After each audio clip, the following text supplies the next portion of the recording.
What up, y'all? Y'all know what it is. It's your boy Big Boosie, man. I'm back once again. Y'all know how we do over here at Street Knowledge Podcast, man. We keep it real serious, man. And this one right now, what I got coming up for y'all right now is a real legendary.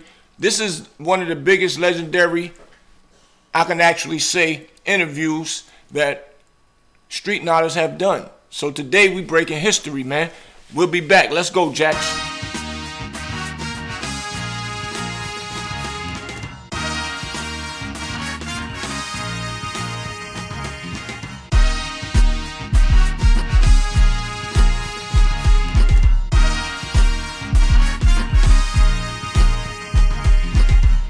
Yep, what's up, y'all? Y'all know what it is. I'm back. It's your boy Big Boosie. Like I said, I got something real huge for y'all. This is a legendary one. I got a legend in the building, and he's here to speak facts and let y'all know where he come from and where he's going.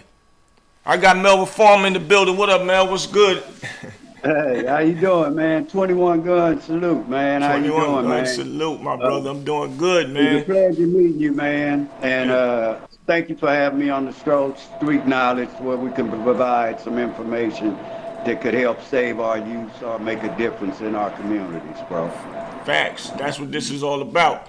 It's definitely about saving our youth and getting them from up under all that crazy mess. And see, I need guys like you, such as yourself, that really been there, done that. Really, you basically are our Jesus, man. You paved the way for, which was unfortunately, but you paved the way to let these kids know that that ain't the life. You know what I'm saying? So explain to them who you are and where you come from, and then we're gonna get a little more deeper. Well, Melvin Farmer, from Los Angeles, California. Right. By the age of 14, I started being a juvenile delinquent, just like y'all selling dope, but we doing it a different twist. In the 72 is Soul Train, Right. gang banging and pop locking.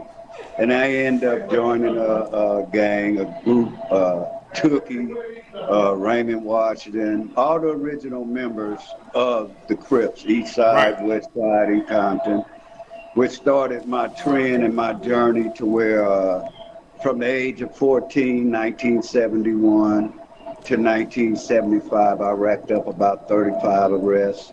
Wow. At the end of the road, I ended up doing over 31 years in prison, off and on. Wow. Numerous acts of violence. So not to cut you off, do the 31 years, is it straight 31 or just different times? I never been arrested for a black on black crime.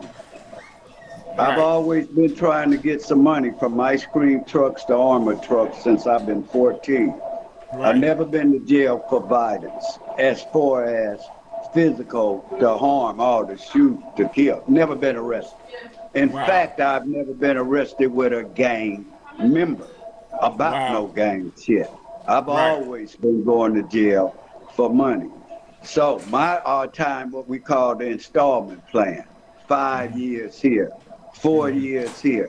But I never put myself in a position to get my life taken. But although I've had 2 life sentences, one in Georgia, I'm out on, where I got it remanded down to 86 years, where I'm on parole now till 2030. And I'm the first ever to get up out of the California 3 strikes law on a reversal, to where I had a 34-year to life sentence and got a reversal from the Supreme Court. So that's how that went at my early age. But I also made choices in life. I was a #1 ranked basketball player in this city at 13, 14, 15, 16, 17. Had numerous opportunities to change my life around, but I made poor choices. I call it passing over opportunities repeatedly. Poor. Wow. And I went down that road, don't watch the elevation of the gangs. I was in hip hop when it first started. Me, Michael Conception, Grand Jury Records. We all in the same gang. So we have been talking about the lyrics, the contents of hip hop since its started. Grandmaster Flash, that's my boy, Melly Mel. All the original rappers back in the day that Original was hip started. So I got a hoppers. rich history with that also. And Right. with you guys. Paid in full and the characters and what it's really actually based on, I actually knew what was going on then. I'm in Washington, D.C. at that time. They Okay. flipping water. So I stayed in Right. Southeast on Prince George, right across from Prince George, PG County. Right. So I didn't have to look at paid in full when I can look at C. Alpo when they were in the Rayfield, all that, Washington, D.C. So I actually witnessed the things that I talked about. Right. So tell me, all right, so back then they really stereotyped gang banging to look like it was just hard. Being that you was doing robberies, you ain't really do too much of. So was crime it wasn't hard back then when you was coming up far as gang? They made it look like it was real crazy through the No, it media? was hard, but this is what it was. They never had a group of men. People don't know what the gangs did in L.A. Not only the blacks. See, that's what people think. And it Right. wasn't just black on black crime. That's what you see now. Right. Right. That Okay. ain't how that went back then. See, they get these eras mixed up. You're talking about an era where the codes existed. It wasn't just about, we were naive, first of all. Right. Everybody else been deceived into thinking it's the shit. Right. We were naive. We are Right. pioneers. And it was older ones than me. So we didn't know what we were doing. But the difference is before they started perpetuating this new industry called prison to where it turned to business, Right. from agriculture to agri-prison business, it was about rehabilitation. No matter what you did, you were a juvenile and you wasn't held responsible, and they still believed that you could be rehabilitated. Right. But by the time 1975 came along, and this affects the nation now, they come up and they realize it's not the Tookies, it's not the Raymond Washingtons, it's not the Donald Archies, it's not the Bulldogs, it's not the Sugar Bear, it's the younger ones. We're Right. getting carjacking, get cited out, get caught with a gun, they give it back. Murder carries 2 years. Right. That's what you get for murder. Back So then. when they caught on in 75, they went to the United States Supreme Court to where they had to make a decision, public safety or punishment. And that's why you have the juvenile fitness hearing across America. Then they amended it in 1976, and that's why. Then they come with the tattoo. You got a tattoo, that's a gang enhancement. 1020 gun laws. You hear about senseless gun violence. When a white man talk about it, it's gun control. We need more oversight. But when they talk about the blacks and those that carry guns illegal, we need tougher gun laws. Right. So I try to address it to where I try to keep it where a young man don't get like the crack laws. 5 grams get you a life sentence, Batarang, and all these asset forfeiture, where the blacks make their money. They didn't go take it from the cartels or nothing, but they sure Right. put it, when the blacks started getting money, they criminalized it. I remember when selling cocaine was a status drug, Disco 2000, Yeah. Saturday Night Fever, and all this shit. But when the blacks started having money, the Freeway Ricks, the Harry O's, the Alpos, the Bruce Richardsons, and all these kids way before BMF, niggas been having money.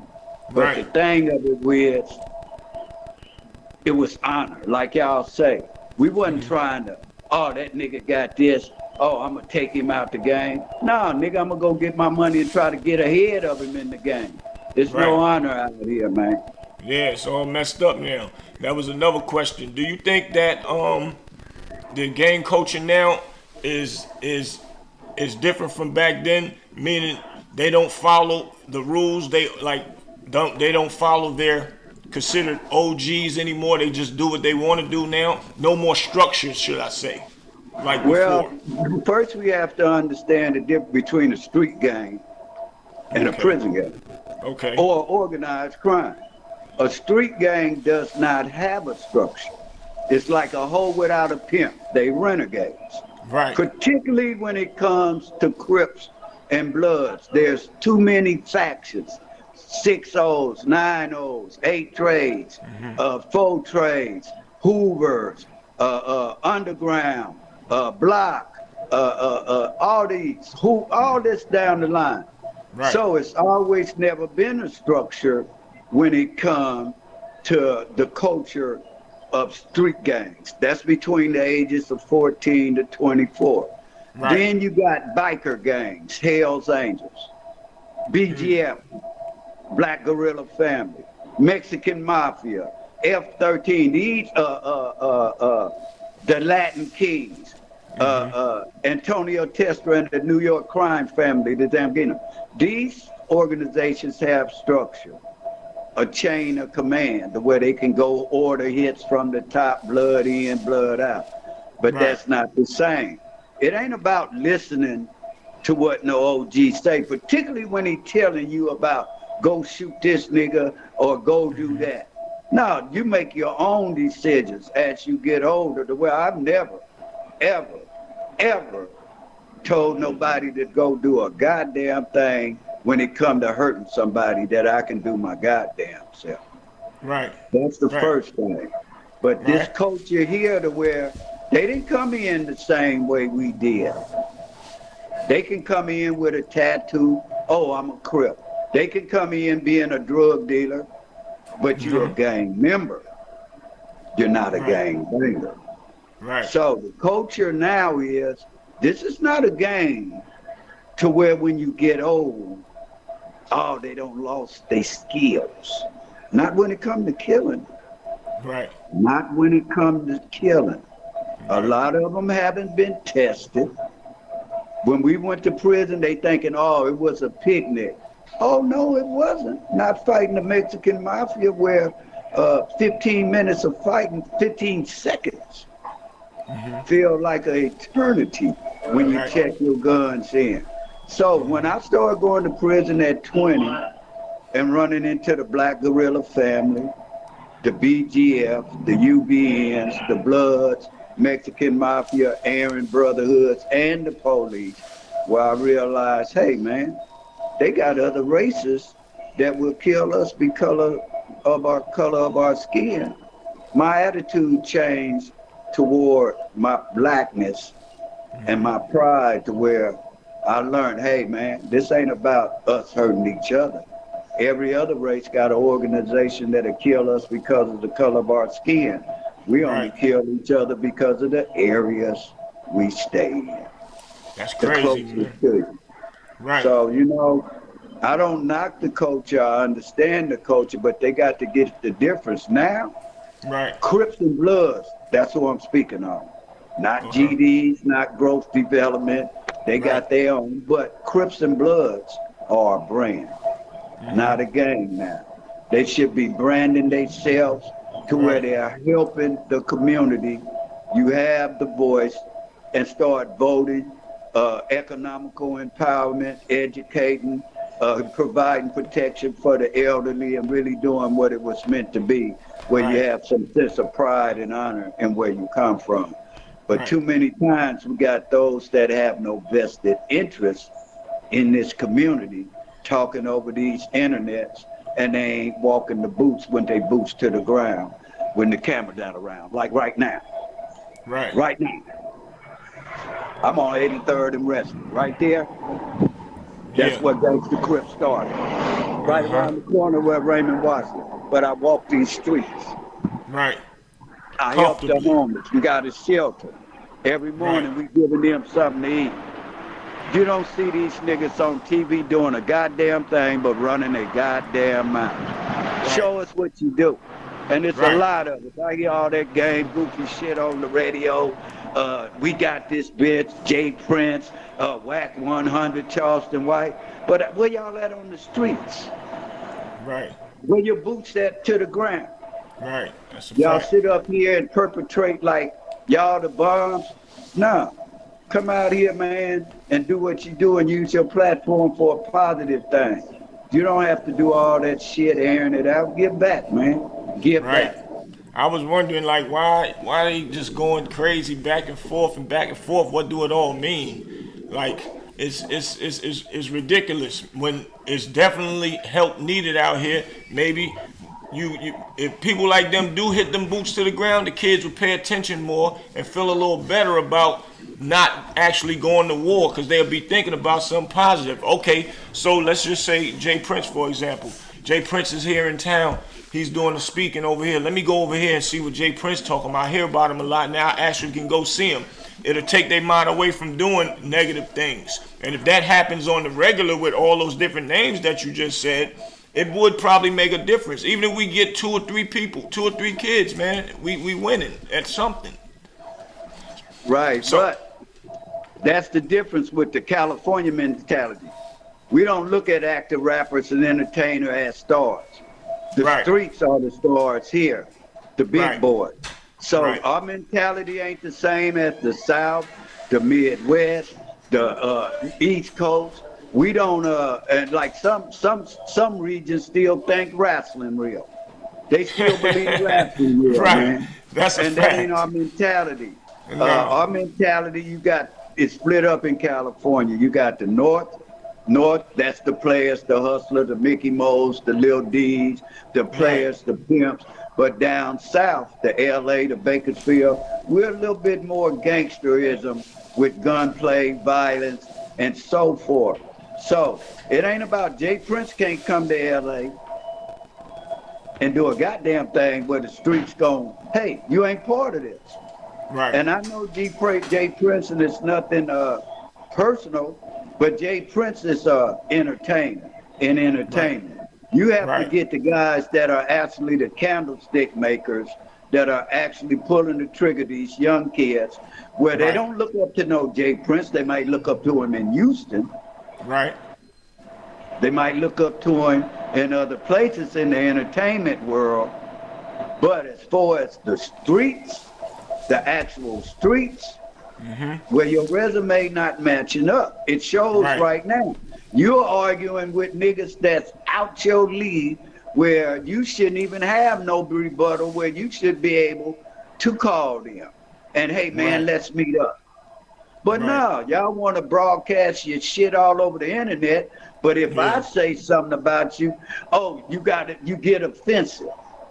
Right. When it's just being real, you want to invoke y'all game goofy verbal gymnastic shits with rules and dialogues and codes that exist on the streets. Right. Simple as that. No doubt. Yeah, I totally understand. I get it. For real.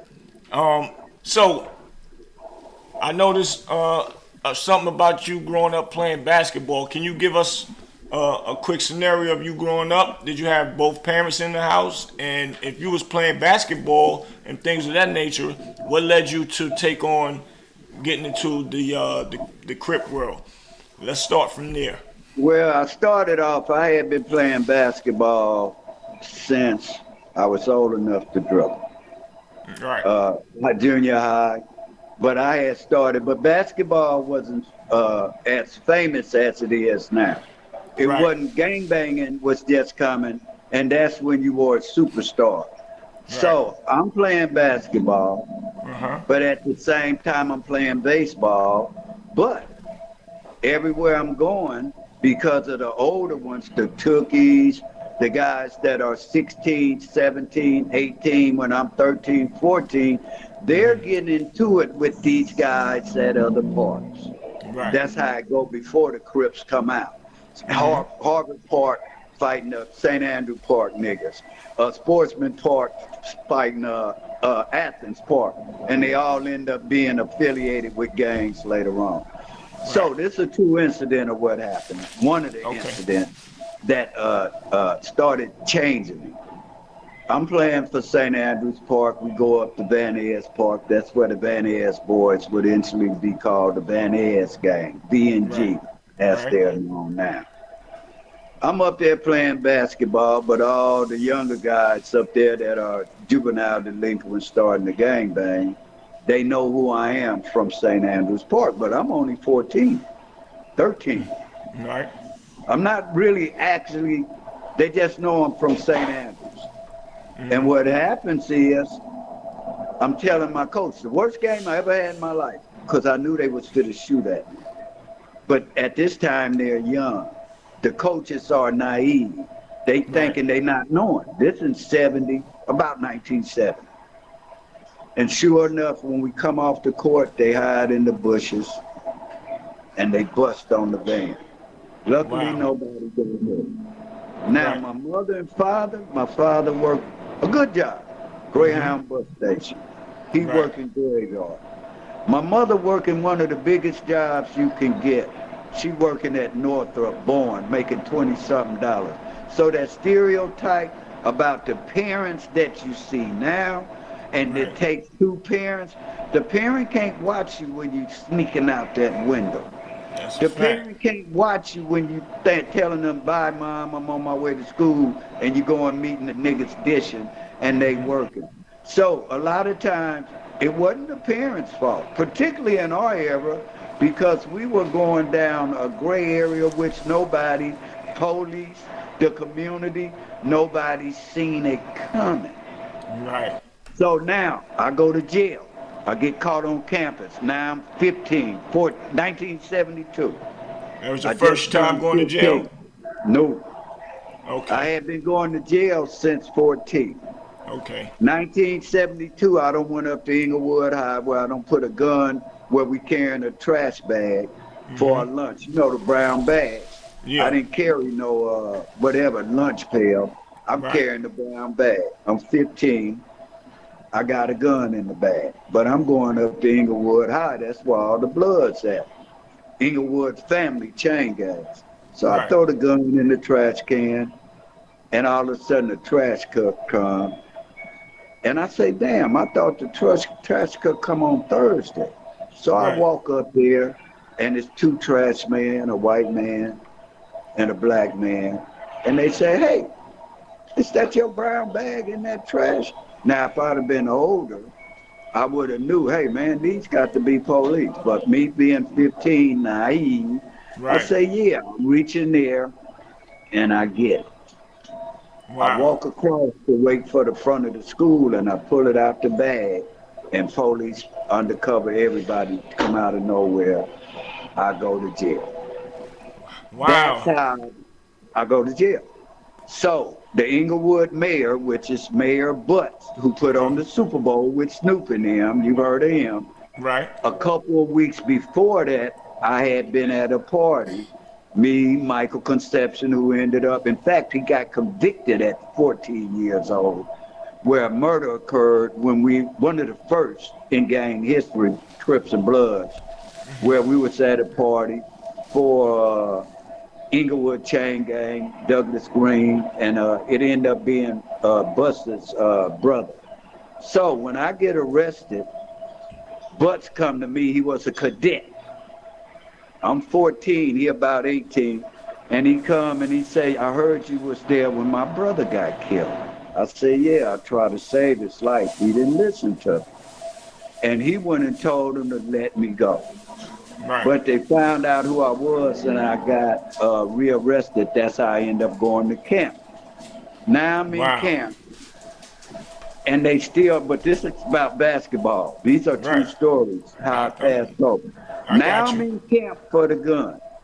Right. I'm right at the camp Tookie them just left, that you see the pictures of, that when you see them all muscled up with their brims, 1972. Yeah. That's Bob Simmons' boys' home. We're the next younger ones up after they leave. So my Stacey Adams gets stolen by some niggas in there. I'm coming home on a day pass. I tell Sidewinder, rest in peace, give me my pistol, my 8-tray backwards. I go into the camp and I shoot the camp up behind my shoes. I get caught. Instead of going and getting charged, they say, hey, Melvin, we see you play basketball. I go to Hollywood High next to play basketball, and I make the team. Right. get into a ride with a boy named Kevin Goff for kissing a Mexican, and we get into a ride with the Mexicans, and I lose that opportunity. So Wow. now I played basketball where I was #1 ranked, but every time I tried to pursue it, I didn't have no mentor to say, Melvin, you got the talent. When my daddy found out I was gang banging, he fell on the floor and started crying and said, you Wow. don't mess off our money, man. You's a pro. Right. Wow. Yeah. So Wow. I regret that. But a lot of guys, Reggie Theus, Ozzie Smith, that's Hall of Famer, James Lofton, what's Warren Moon, Doc Ellis, the first black pitcher, Right. Marcus Johnson, Bill Cartwright. I played against them all Oh, you played with them. growing Wow. up. So it wasn't no. I played against them growing up before they even had AAU. I Right. still coach basketball, and you can see the passion I have for basketball. Yeah. But right definitely. now I'm dealing with baseball because I think in the summers, the minorities, the blacks, doesn't have money to have their children participate in the RBI League and Major League Baseball that's trying to revitalize blacks in baseball, because I think they put too much time and effort in spending money on hip hop, acting, rapping, baseball, football, and basketball, that when the summer comes, they let the daycares and the parks become their babysitters. And that's Wow. when these kids end up not being supervised and see these gang members and that, and they can fool around and get influenced because the parents not there. I think that's smart of you, because you get them into baseball and they actually do good or do great. That's the highest paid sport. So if you could fit that in there, that's a beautiful blessing that you even thinking in that path for them kids. That's for real. That's beautiful. So, But also what happens is, when I grew up playing sports, the community, the businesses, the Boys Market, the Chuck E. Cheese, the Jack in the Boxes, all these type of stores or commercial businesses, they invested the money that the community spent, where they would buy, hey, the kids need uniforms. When I played with the Cardinals, we win a game, we get to eat that. But the uniforms were paid with the McDonald's in them. We get a McDonald's, a fries, hamburger, and a soda if we won. And I think because now we have swap meets where the Koreans run it, you go spend your money there, the money turn into a yen. You go to Taco Bell or buy off these tacos trucks with the Latinos, your money doesn't get recirculated, it turns into a peso. You go to the Italian restaurants, the Subways, all these expensive stores, our money is not being reciprocated back in the community, but it's being taken out. And I think that's also helping to promote gentrification in these inner cities across America, to where we as blacks have to come together, or else we're gonna be pushed out, man. We're gonna really be outside. yeah, that's crazy, man. And if we don't start moving fast and swift, we definitely gonna be pushed back and miss out on opportunities for our youngins, our kids to actually have something. Because right now we doing the blueprint for that situation, and if fellas like us don't do that, and if other people don't join us, it's just gonna make our job harder. But if we still push it to the right limit, then I think we definitely could make a change. Because everything I'm listening to you sound, that's definitely the right path, man. That's definitely the right path. And another quick thing, right? What I wanna, Tookie Williams was one of your great friends growing up, from what I'm hearing. Well, Tookie, to everybody else, or all of us, Tookie just was somebody I grew up with, but I knew his sister before him in the 8th grade, which was Bridget. She was the first girl that I met after transferring from Bret Harte, where I grew up down that Hoover corridor, which is the Hoover Crips now. Tookie was a very good friend of mine. And not only Tookie, Raymond Washington, a whole lot of people over this 50-year span of being with my boots to the ground, from the gang era to the drug era to mental illness. I've seen plenty of cultural phenomenons that exist today. And when it came to Tookie, yes, Tookie was a good friend of mine. I raised up with him, but it's a lot of images about these guys, the Raymond Washingtons, the Tookies, and these guys of my era. They wasn't the ones that were actually doing the killing. Right. They were too old. They were 18 in 1971. We were 14. So they get a bad rap, and it's no more different than that. The Black Panthers, the pro-right organizations, they had been infiltrated out here, the UX organizations, by real government agencies, FBI, J. Edgar Hoover. So that's why I say it left the void. Right. We didn't have the guidance or the leadership to look up to. So Tookie them, I never seen him with a gun. In fact, I never seen none of the older ones that were 18 that you hear back in those days. The guys like Tookie, Raymond Washington, Honcho, Donald Archie, Moto, Black, just a philanthropy of them. But the older ones, they didn't carry weapons. It was the younger ones because they wouldn't get no time. And then people didn't know Tookie worked for the juvenile justice system, where he opened up 3 boys' home. In fact, that's what stopped and broke the West Side up to where they went into gangs, where we got sets now. Troy Gangster Crip, Rolling 60s, Long Beach, Compton, Watts, Bounty Hunters. That's when it started breaking into sets. Tookie had moved off the West Side, and the West Side was over with. That only lasted maybe 2 years in existence. And then everything else started adding on and started sweeping the nation, starting in LA, Compton, Watts, Long Beach, then to Colorado, Alabama, Texas. But usually when they started filtering out, it was because of the drug trade, just like when y'all came in. You had plugs, probably not in New York, or if you did, it was a Colombian or a foreign or something like that. Spanish. But closer on the West Coast, when the drug game started expanding from Ether Basin to where keys were $55,000 a key, when my nigga married Rhonda Reese. What's her name? For the heroin. That was in heroin was $78,000 back in '74. And so my buddy had married a kingpin. Tootie Reese was dealing with Nicky Barnes back then. Tootie Reese, the original Suge, Termite, Will Slaughter. You had Al Heyman, which is the manager for Mayweather. But Heyman knew all these guys. Al Heyman was always an entrepreneur. Then he ended up going to Harvard, getting a business degree.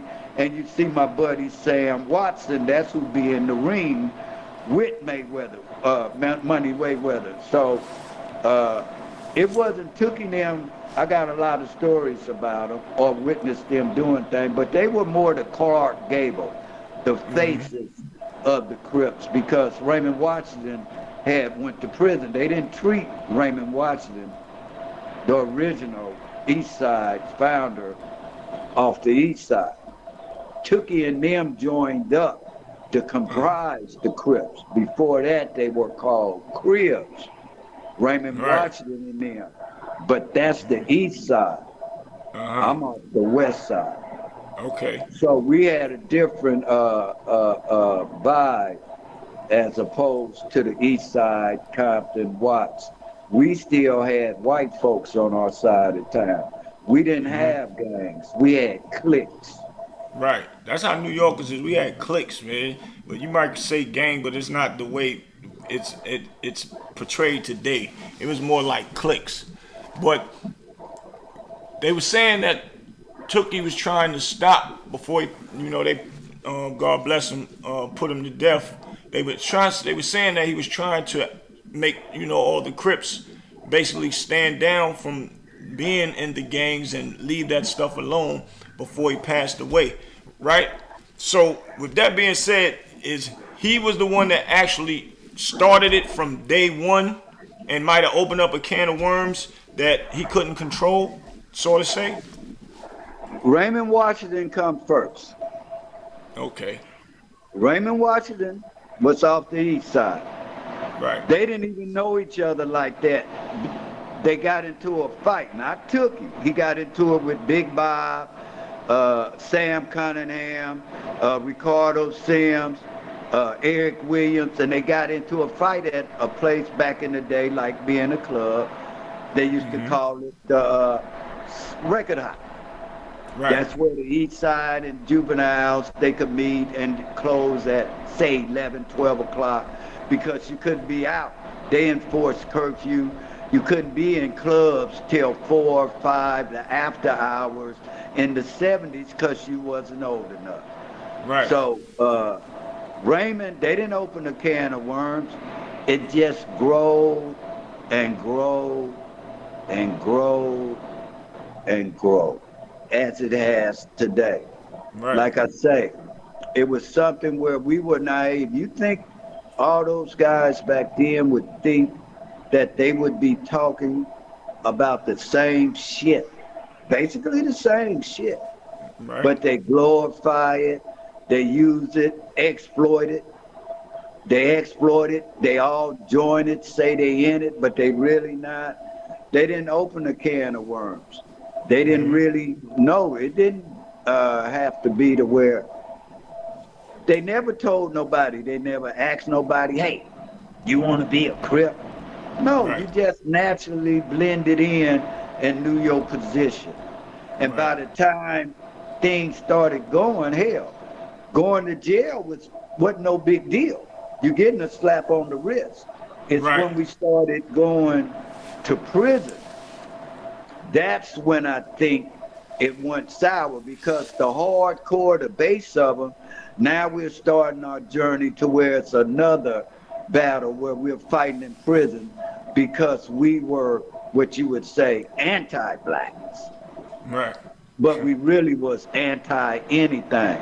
Fuck the police, fuck the law, fuck anything. We taking it. We coming to dominate.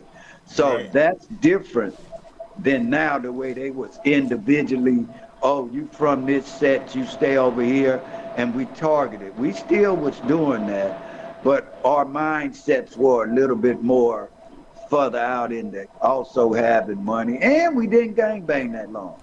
Till about 18, and we went on about having our money. People started having families, but now you'll see niggas 35, 40, 50 running around trying to be tough, still doing this, advocating this, like they this and that. And I just don't get it, man, at that age to where you should be trying to help the brother. I can see you showing them, hey, man, I'm going to show you how to get some money. Or showing them by example. I'm going back. I went back to school. I'm going to, I'm doing taxes. Right. But I'm trying to make my mother proud. I put in a lot of work. No doubt. A lot of work for nothing. Not nothing. But I know the path that you're going down. I know where usually you're going to end up in the graveyard or the penitentiary. If you really about this shit. I hear a lot of these convict stories where they brag, oh, I went to jail for a cell phone and went to the hole. We had this, but they really don't tell the violence associated, not only in gangbanging, violence amongst ourselves, but violence all the way around the board. I've seen a lot of violence, a lot of people that lost their lives for no good reason. Right. It No wasn't doubt. worth it, you know. You'll get Right. too old to work, too young for Social Security, and then you get stuck. Like me. I can't get a job. My background won't let me. I'm still on parole till 2030. I've been on parole for 20 years after I'm through for 3 counts of attempted murder in 2010 in Wow. Atlanta. So I'm still, they reactive. I'm real active, but I'm out here to where I hear people, oh, y'all killers, you this, you that. No, I'm only protecting myself. I'm minding my business. Right. But That's a what if you fact. come at me? You coming at me because I'm walking the streets wherever I'm at. I don't know you, but you know me. And then Right. I get to jump on you. Now it's murder. No, Right. everything I ever did, I just defended myself. Right. That's That's it. That's all, like I do now. I just defend myself. But no I'm doubt. not trying to come at nobody. I just, but it's a hard game. They can talk the talk Yeah. about this, but it's a gray area, man. It's Yeah. a gray area to be able to try and bring some type of understanding to unorganized chaos. And you Yeah. got them that's creating chaos, but you right there, it's a contradiction in itself. So I just try to speak the truth, man, without glorifying. That's a beautiful thing. And another thing, can you explain how Tookie got the death penalty? And from what I'm hearing, if they was trying to overturn it, and Arnold Schwarzenegger denied it, and for some reason you had information that might have saved his life. Well, everything that Tookie was involved in, from the robbery of the Big Five, the robbery Right. when they took the guns, you hear Tookie say that he didn't even have the bullets that were found at the scene of the murder. But yes, Tookie did the first murder. That was the murder of Whittier. Right. He said he did it. There's 2 more people that's on that crime. Tony Sims, he got life without. Tookie got the death penalty. And Blackie took the stand and got immunity and out of state because he was from Canada. Right. So maybe Tookie got executed on a Wednesday. That Sunday, Tookie's lawyer, Barbara Becknell, and everybody else came to take my disposition. I was in court. I was in Avenal, Taladol State Prison doing time. Right. About 2003, I think it was. But everybody knew that his lawyers had flew down there where the governor, Schwarzenegger, or whatever his name, had granted the prison to where at 5 o'clock after visiting over, bring me out, and I had to fill out an affidavit. Because the other 3 murders, the guy that turned state's evidence on him, could not have turned state evidence because he was a suspect in 6 other murders Right. that they had him up under. And when they found the shotgun that they say Tookie used, it was up under his bed. So they subtly changed him to where he was the suspect in those other murders. Wow. And they gave him to Tookie. Because he was up under suspect for murder 3 in Ojai, California. They Right. all unsolved right now, and the only way you could know them is if the police told you or you knew about them. He had 3 murders unsolved in 3 Rivers, California. He had 2 murders in Ojai. All these are where bodies were dumped into wooded areas after being robbed and killed. Then you had another one off 83rd and Western, right out here where I'm standing.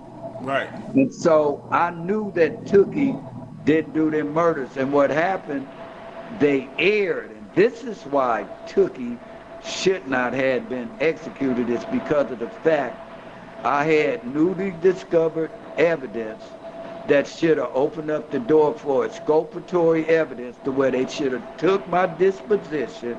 At the very least,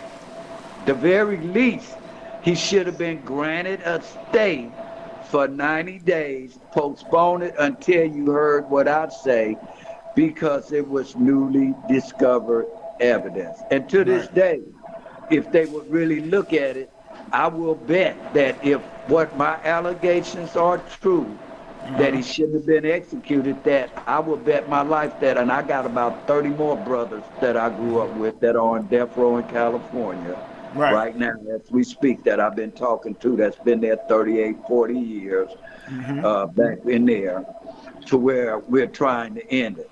But also, let me tell you about Tookie and a story about my crime partner after we had robbed the jewelry store. No, this when we had robbed the bank.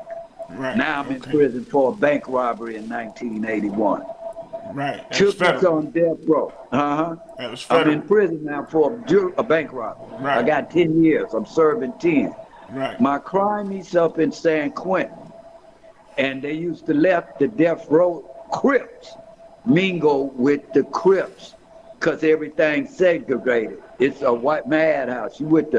It's violence at its highest level at this time. So Tookie reading my man's transcript, and he say they sentenced you wrong, Spud.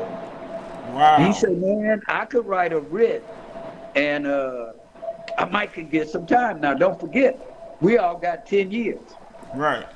Tookie go and write a writ to the Supreme Court, a writ of habeas corpus. And I get a letter from San Quentin where my crime is saying, hey, man, they didn't have cell phones and nothing. This in the early 80s. And he say, call me at the house. I'll be home. So I'm thinking, how the hell he going to be home? And we don't get out for 3, 4, 5 more years. But what Tookie did, he got his time knocked off. So my man say, hey, Took, when I get out, whatever you want. It's a testimony to him.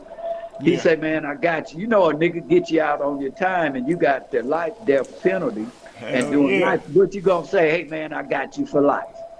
So my nigga say, hey, Took, don't worry about nothing. Long as you up here, I got you. You know what Tookie told him? What? He'd say, no, Spud, I want you to get out. Now, he a West Side original member of Crips too, Spud. He said, I want you to get out. I don't want you to send me nothing. He say, promise me you never come back. This is not the place. My nigga left, went from San Quentin to the streets because of Tookie.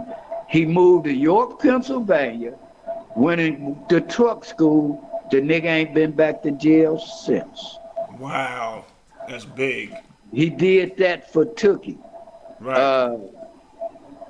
So that's just one of the things. So Tookie, no, I can irrevocably say Tookie did not commit the other murders that he did. I know everything about that situation. No, they say this. The governor, his hands was tied because that's politics. The people of the state of California had declared through a jury that we, the people of the state of California, think Tookie should get the death penalty. Those are voters. His hands was tied.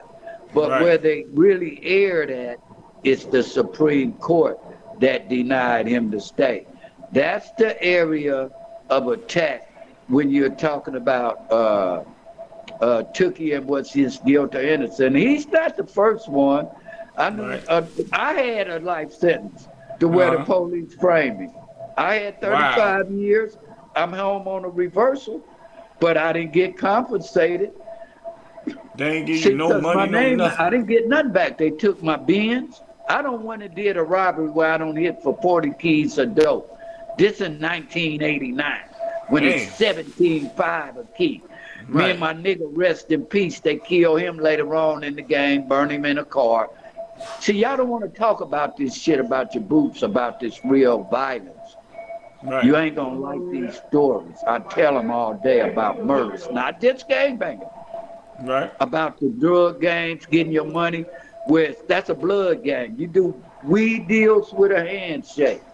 You do cocaine deals with that pistol. Yeah, that's a fact. Am I right or wrong, my nigga? You're all the way right.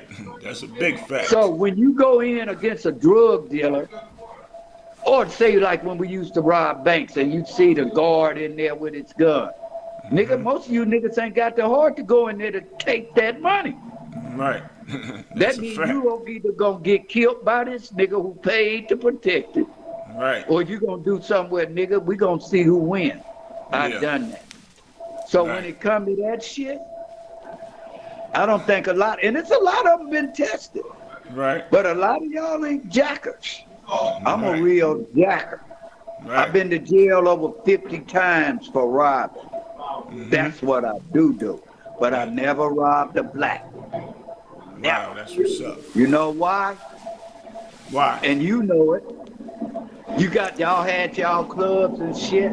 You know back in the 80s, nigga, if I'm robbing, say, a Harry-O, a Freeway Rick, a Bruce Richardson, a Felix Mitchell, Mickey Moe, Tootie Reese, I'm gonna run across them niggas. Yeah. And they might see me first before I see them. You dead, nigga. Right. But if I rob that white man or that Latino, that's that motherfucking plug.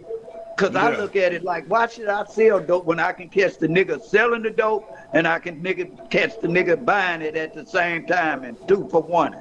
Right. And that's what I do. So I hit for the 40 keys. I go buy a Benz, a Vet, a Cadillac, Cherokee, Jeep, condominium, jewelry where we got jewelry made. Death to the high rollers, what I am. We shoot dice for the ice around our necks. Yeah. We robbing jewelry stores.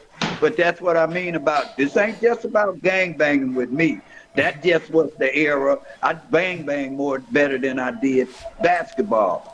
Yeah. But if I'd have did it and concentrated more on the positive instead of getting sucked into this bullshit, that might have changed my life around. And another thing to these gang goofy niggas that think you be hurting only yourself. When I'm going to jail and I'm thinking, oh, nigga, ain't nobody hurting on the outside. But goddamn me, when I look in my mama's eyes and see them wrinkles when she was young, and the 31 years I could have been to help my sisters, my mamas, my daddies, then you go and say, hey, man, I fucked up. I dragged my family through this. Right. And you can say, like when you have life sentences, you don't know how to holler out, oh, homeboy. You holler out, oh, God, just give me one more chance. Facts. Because man done took your life. But God can give you a new life. I walked through the back door many a times. But God has always let me out through that front door.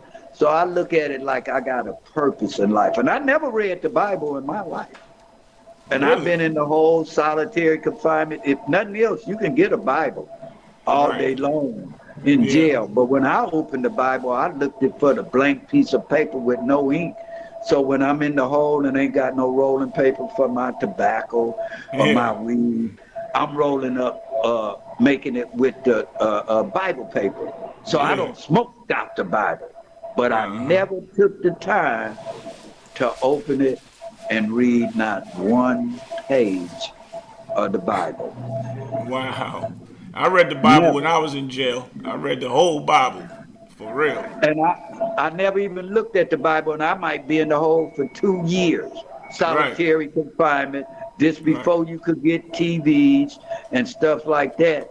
But we had the discipline and the mindset to handle that. You just keep your exercising, you reading. We had quiet periods to where from 6 o'clock in the morning to 10 o'clock, no TV, no talking over the tier, because you could hear the knives sharpening. Word. Wow. Oh, no. Let me tell you about my nigga Love that got killed. How it was when they talk about they that niggas. Yeah. Y'all that niggas. My nigga Love, rest in peace. This is where they filmed America and Me. We in Palm Hall, the same place where you hear Monster Cody was, Suge Knight. That's the SHU program, security housing is what we call it, SHU. So you got levels to this shit. Third tier, crip tier, because they're going to say, where you from? Oh, I'm a Black Guerrilla family. I'm a BGF. I'm a Blood. I'm a Crip. I'm non-affiliated. I'm a AB. I'm a Mexican Mafia. So you going on that tier with your crew.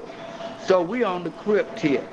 Now we going down to where they making spears, where they don't roll the regular newspaper, and you roll it real tight and you lightly season it with that water, and when it's dry, it turn to wood. Because that's what they do. So you make your knife. Back then you could break the mirror. Now they make it aluminum, but back then you hit your boot, and now you got that sharp end, you tie, now you got a spear. So I'm going to classification, and we had a thing where you stay on the wall, because they could spear you through the wall. So that means you're walking on that wall. So I go down there, and this motherfucker that was a BGF, I'm walking with the police, he stabbed at me. Down. But he missed me.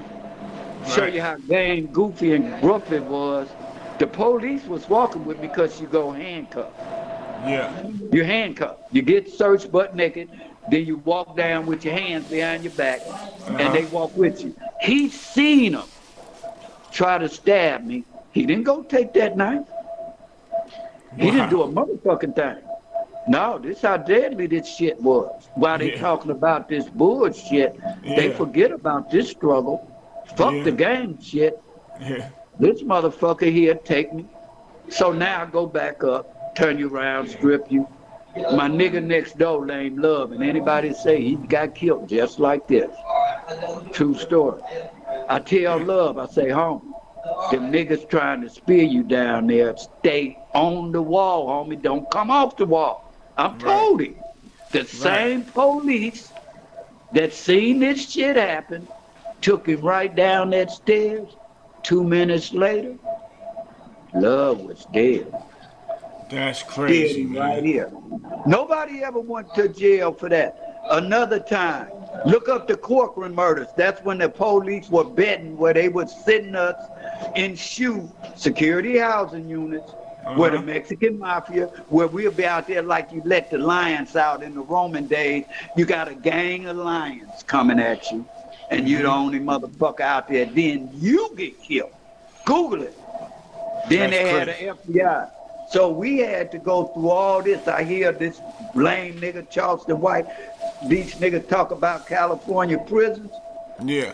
None of them, very few of them. Very few, unless you talking Attica, you talking Phoenix.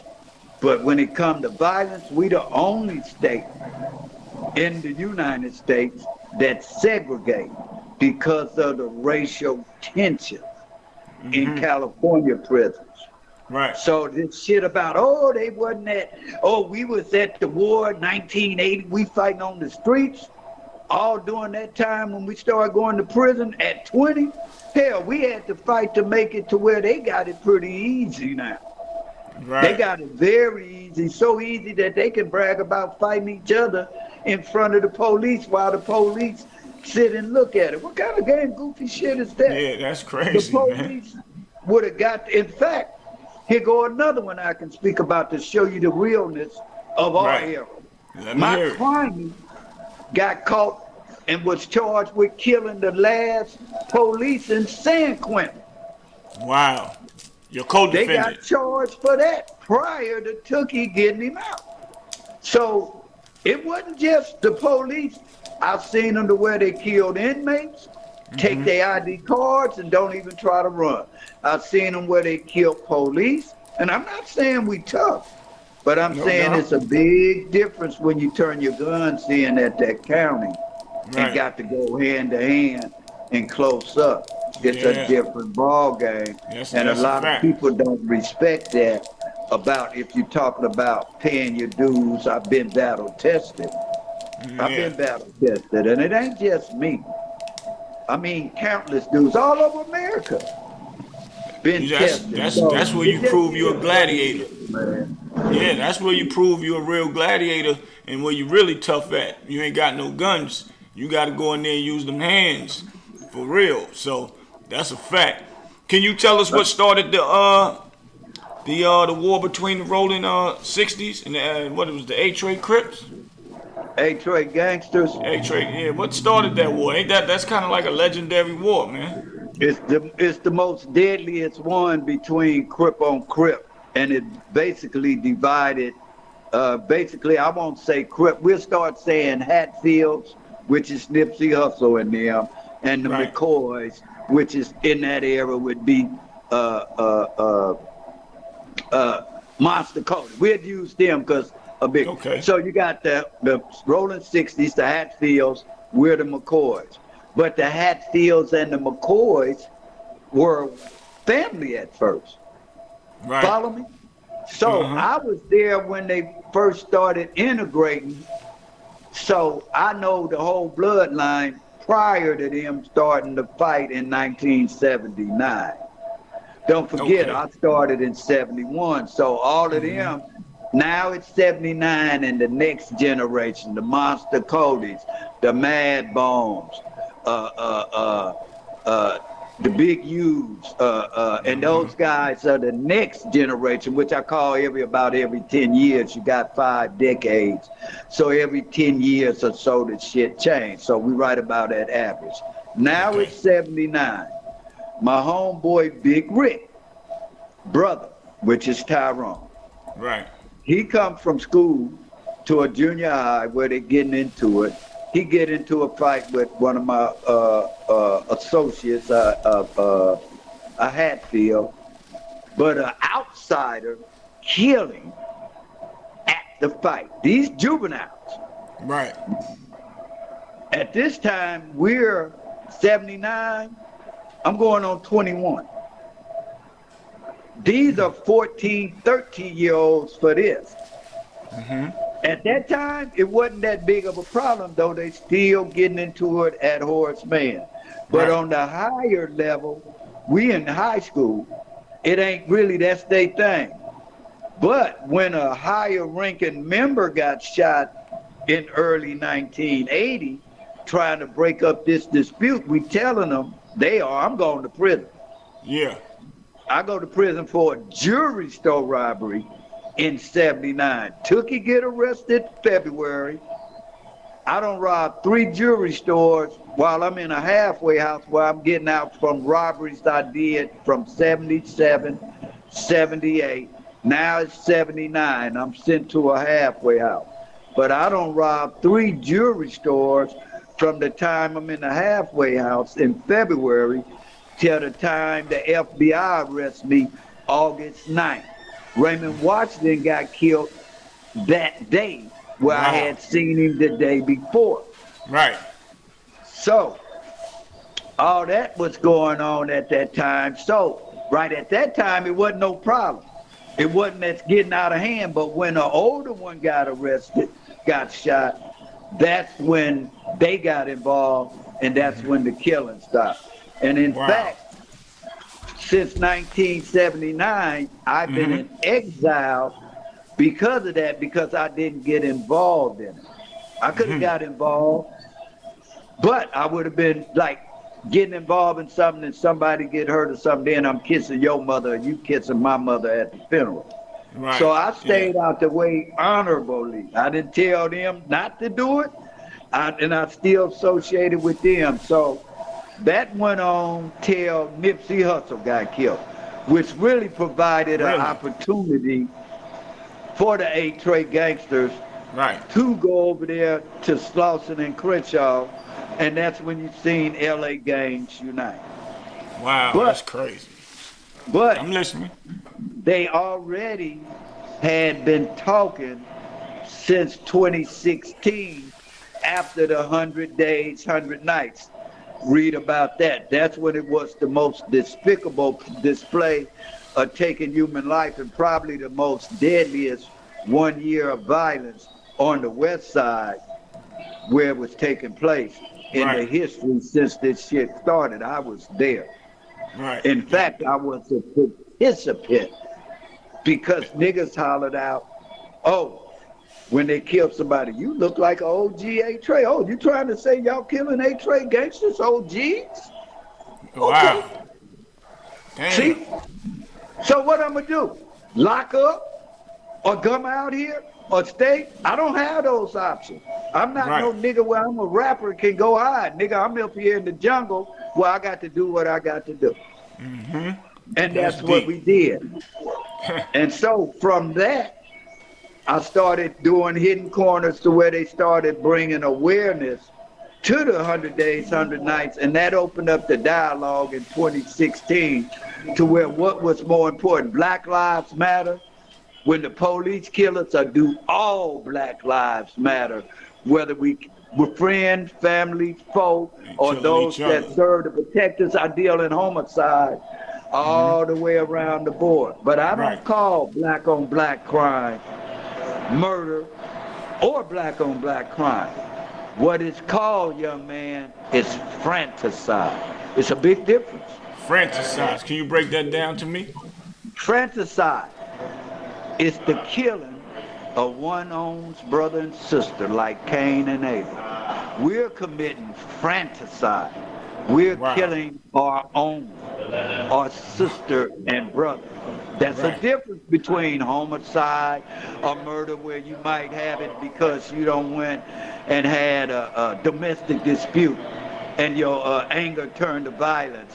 And that's why you have levels of games and degrees of murder. 1st degree, 2nd degree, 3rd degree, life without the death penalty, voluntary manslaughter. So these levels of murder, you categorize them all in the same source, and it's not. A lot of times this shit be where a murder happened, where it be dick and pussy. Yeah. A nigga fighting over a bitch or a nigga and dick and pussy. Who fucking who? But y'all are classified, oh, that's gang murder. No, it's not. A nigga get an isolated incident where two niggas get into an argument. But your niggas, if you lose, they backing you.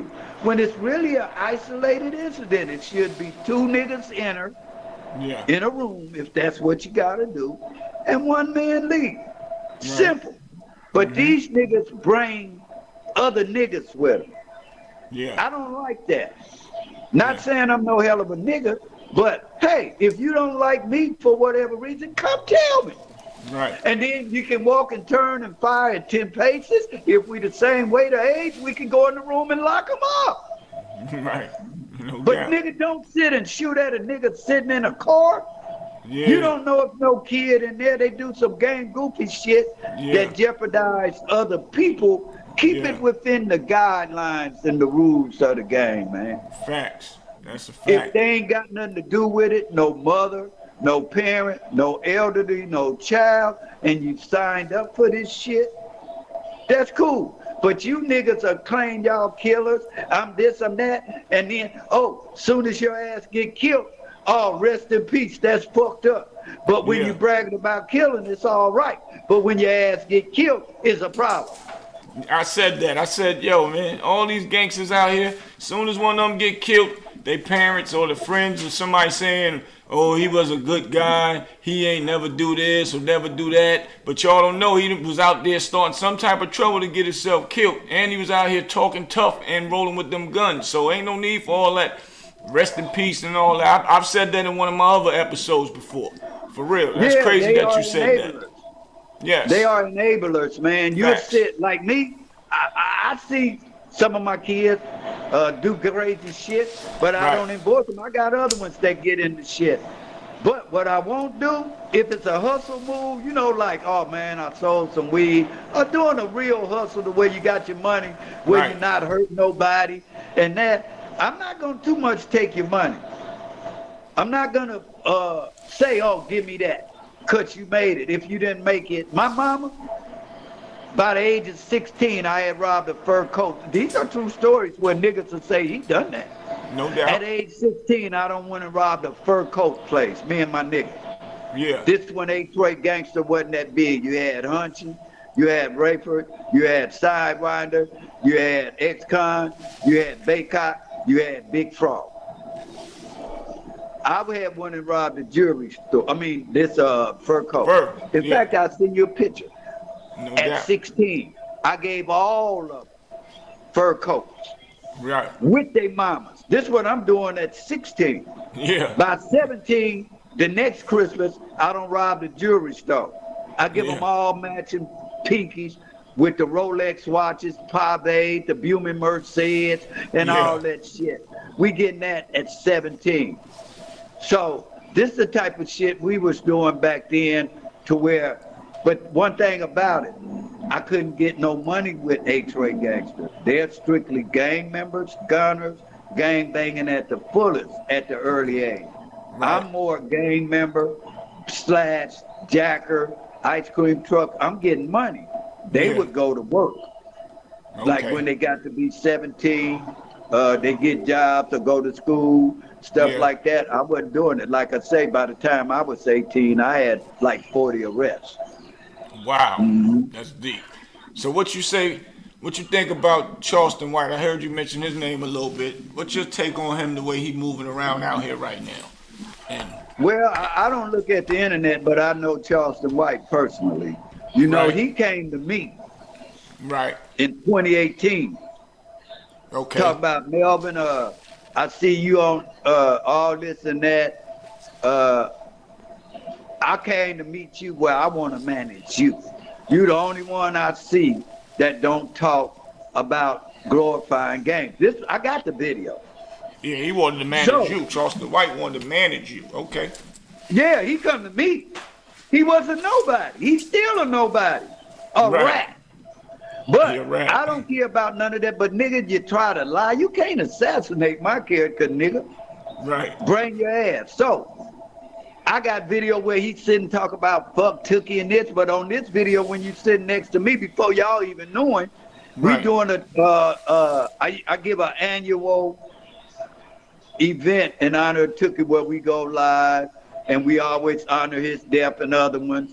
And he on the show with me and Alex Alonso that was doing Street Gang. Right. So he talked this shit about he went to Nipsey Hussle. Actually, my got in there through me.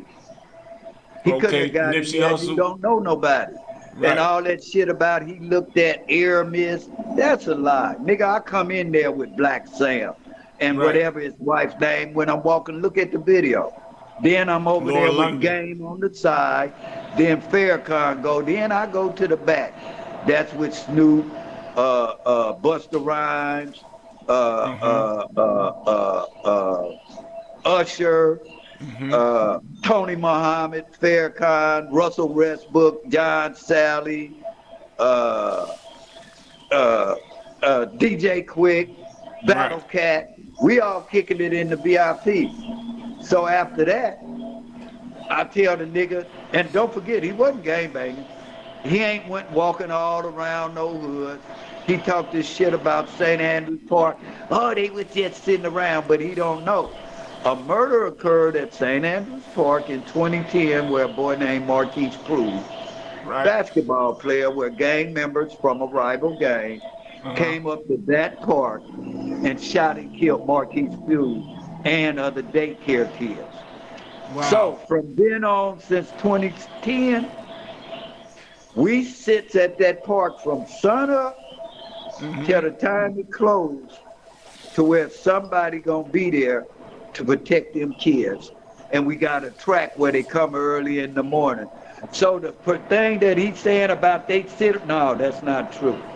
They sit for a reason.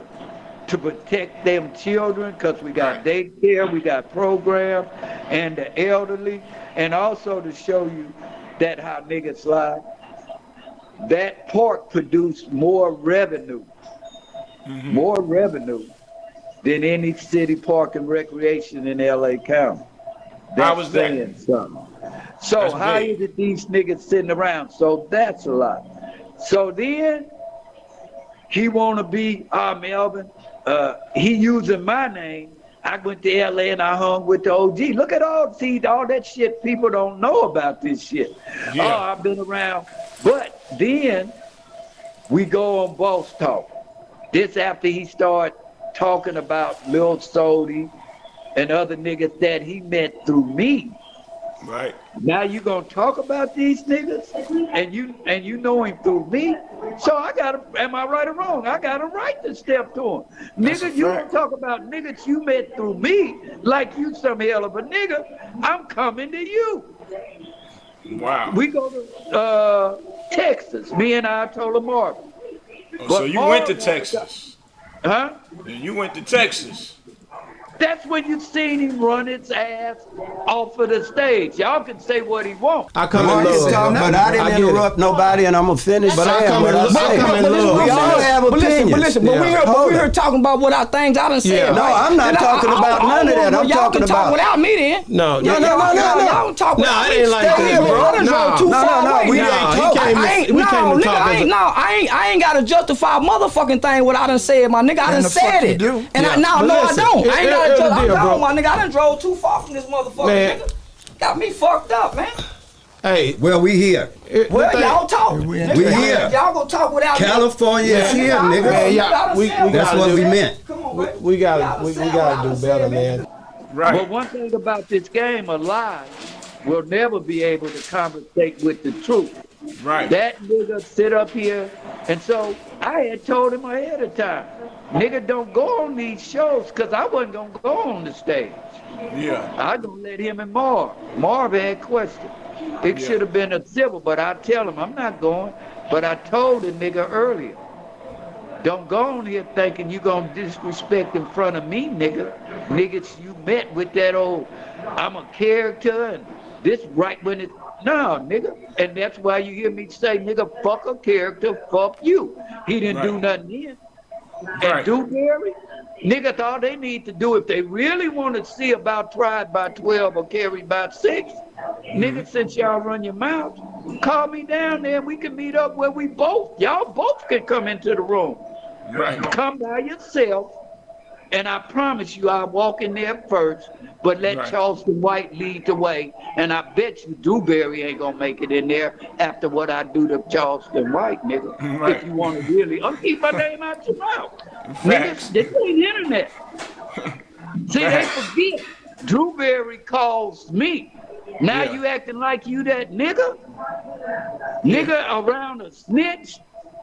Yeah. Nigga, are you out your rabbit ass mind, nigga? Right.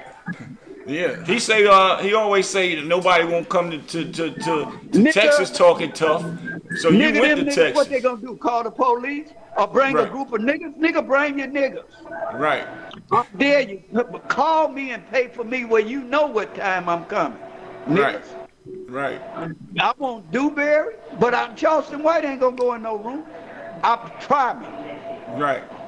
Try Charleston- me. Nigga, Charleston White ain't gonna we can walk meet in at there. Boss Talk to where you niggas let Charleston come in with Dewberry behind him. I'm gonna go in first. Mm-hmm. Leave the niggas out where it's just me, you, and us in that room, or you thinking you coming in that room. Yeah. But let Charleston go since you gonna defend him. Fight for a nigga that'll fight for itself, nigga. If he don't step in there, nigga, get the fuck out the way. Fighting and standing up for a coward, nigga.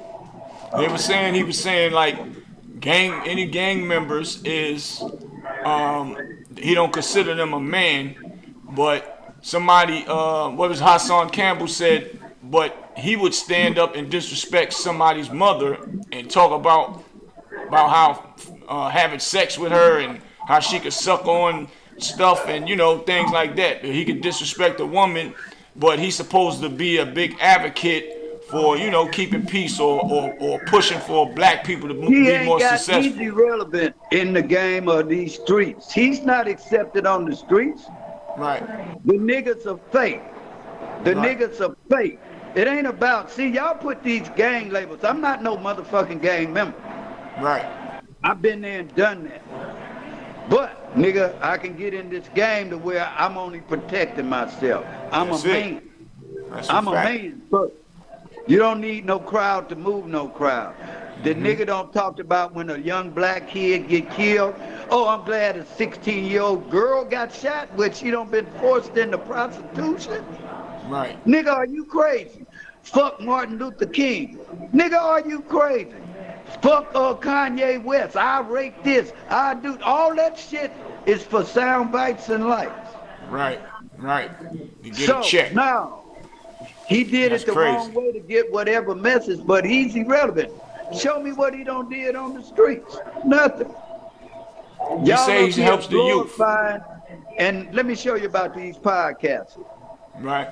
All these niggas want to get monetized, get to whatever it takes, and they bring this gang goofy nigga on because he can say anything, and he not no hard nigga to catch. Particularly if I wanted him. I could have caught him in New Jersey at that Mickey Mouse shit. I could have caught him in Macomb the other week when niggas called me, hey man, you want us to do something? This nigga coming to Macomb. See, he ain't got the money. If he think he gonna do shit with a broke nigga where you matching up with niggas with millions of dollars, where you don't see Tupac get killed, Biggie Small get killed, a gang of niggas that talk the same shit, Alpo or whoever. And that's no disrespect. These are facts. No doubt. They went behind that mic and where they end up dead at, in the streets. In the streets. That's a fact. In the streets. Where did all of them die at, young man? Yeah, in them streets. Not that's in a no fact. sound booths. They died in the streets. Yes, that's a fact. And It ain't the same thing. You can sit behind them mics all you want. All you want for sound bites and likes. But when your boots don't be to the ground when the camera not around. And all that shit about I'm sorry, that's like doing a robbery and then giving the money back to the nigga you took it from. That ain't happening. Yeah. But at the end of the day, the niggas, they do what they do. Keep my name like gangster. What's his name? Birdman brother, him and Charleston. Nigga, you call me. What's Birdman brother name? Gangster Williams? Gangster Williams? Birdman brother? Yeah, him and Charleston White, where this nigga gonna say I said something about his wife, nigga telling a lie. And I ain't never even met you or your wife where you been calling me. Yeah. When you needed to try to get up to where you wanted to be on shows, Cam Capone, I called Cam Capone and other shit, Reggie Wright, Whack 100. But then you go and hug up with this rat nigga, Charleston White, and then go on the show and mention my name and ask this nigga about me, nigga. Did you tell him about when I sent you my phone number, nigga, when I heard? Or when I text you and said call me? Nigga, don't forget that, nigga. Don't forget it, nigga. You can tell them. The nigga, keep my name out your mouth, gangster. Man, you all right, nigga. But don't get caught up in that shit, bro. Nigga, I don't know your wife. You know ain't no nigga said it. Nigga. They said Birdman changed his name because he didn't want to have the same last name as Gangster Williams, Terrence Williams. He didn't want that name no more because he didn't want that stain. Why would you want a name to where niggas, it's one thing. Niggas need to learn what a snitch, a rat, and the difference. A snitch. Yeah, break it down for me. A snitch is a nigga that sees something. Yeah. Gladys traveling, looking out the window. Yeah. And she see a nigga breaking in the car. Yeah. 911. I'm telling, they out here, you telling. Yeah. See, when you snitching, you telling, you reporting shit, you witnessing shit. That's a fact. If a nigga dumb enough to let you see what he doing, then that's on him. But when you do a crime, then turn around and drop a dime and get on that stand and testify, that's a rat. Right. A rat is not accepted back in the game on the streets. Right. Fuck the internet. That's zero. You don't know what this nigga. So let's take Charleston White. He talked all that shit. I killed a white man. I killed a white man. I went to jail for a murder. That's not true. I got the transcripts. That ain't true? Wow. Nah, I got the transcripts. I'm the one. Remember, he put up money. Anybody can say, I'm a snitch. I got 20,000 like he king shit at Third Island. Well, I got the paperwork, nigga. Why I ain't got paid? Right. Where's that paperwork at? Where that money at? Yeah, wow. Charleston White, the second day after he got busted, he was telling the police, he took them to the gun. He told on all three of them niggas where he got on the stand when they asked him who killed that white man. Yeah. He pointed at Antoine Doolittle and said, he did in the blue suit. Wow. He got 65 years and still in jail. Then you got another one Jackson, he got 99 years still in 99 jail. years. Then you got another one that was out on bail that got killed in Oklahoma in a court case running because this rat nigga don't got them all life sentences. He Now, got they all can of go them to life jail. sentences. All Wow. them got life sentences. And he But running y'all around here know- like he ain't did nothing. That's crazy. Look, but this the worst part. This is why they need to cancel him. I know a lot of niggas don't told like that. Right. That's nothing new. But this is something I never heard.